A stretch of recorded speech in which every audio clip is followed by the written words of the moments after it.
So after spending the day at Hollywood Studios, we took the Skyliner over to Epcot. We headed straight for an attraction special to the International Flower and Garden Festival. This was the Butterfly Garden, and my family absolutely loved it.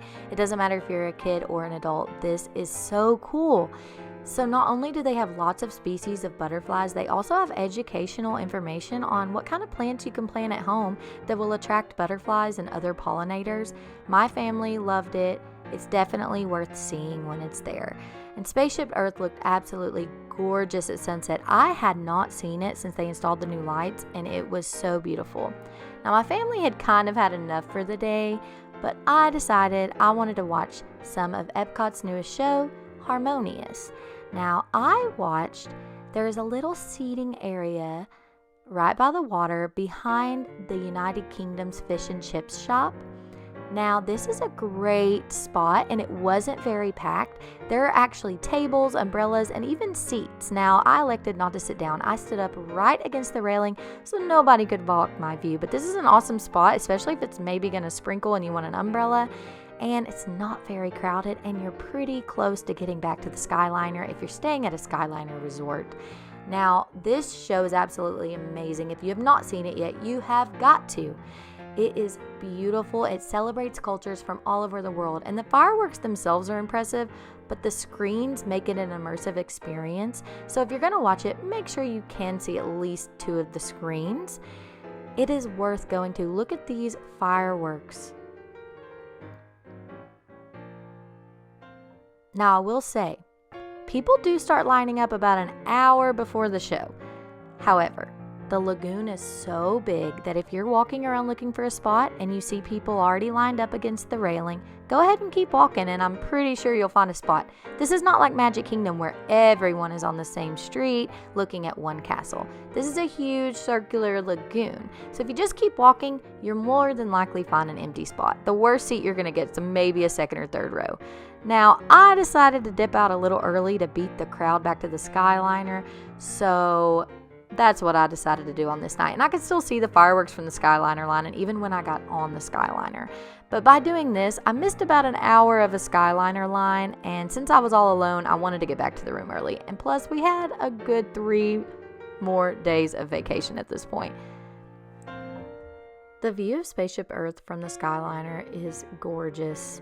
We headed back to Epcot on our last park day, so here's some footage from that. We started out with some wine from the France Pavilion. It was delicious and not expensive. We walked our way through the World Showcase. I will never get over the different details in every single country. Every country is so different. It's worth spending an afternoon just walking through and exploring and trying different food and drinks. I love these little trains, and so did my niece. This is located right outside of the Germany Pavilion bathrooms.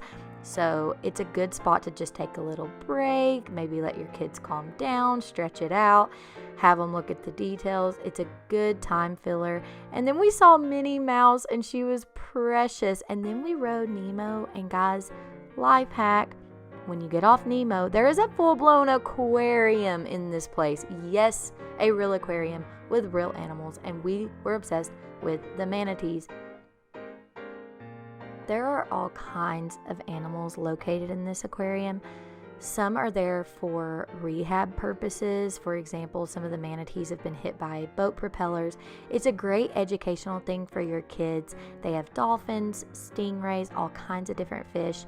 We loved the manatees, so there's actually 2 viewing spots. You can see them kind of below in the water, and you can also see them above. And you can even catch the animal keepers feeding them. And so it's a great educational opportunity. We kept heading our way around World Showcase, and since this was the Flower and Garden Festival, there were tons of displays that were just drop dead gorgeous. We then headed to see everyone's favorite little chef, Remy. This was our first time ever riding Remy's Ratatouille adventure, and it was adorable. We did pay the extra money for the individual lightning lane, but since this was our last day, we were trying to spend as little time as we could so that we could get over to Magic Kingdom to end our trip. I always love ending my trip on Magic Kingdom. Here's some scenes from Remy's ride. You get to wear 3D glasses. Any height can ride this ride. My niece was so excited and we had a blast. It's a 3D ride and it's trackless. So it's really amazing just to watch how the ride cars move, not being on a track. It is partially dark, but the smells are incredible and you basically feel like you're the size of a mouse the entire time. And that does it for our time at Epcot. After this, we hopped over to end our trip at Magic Kingdom.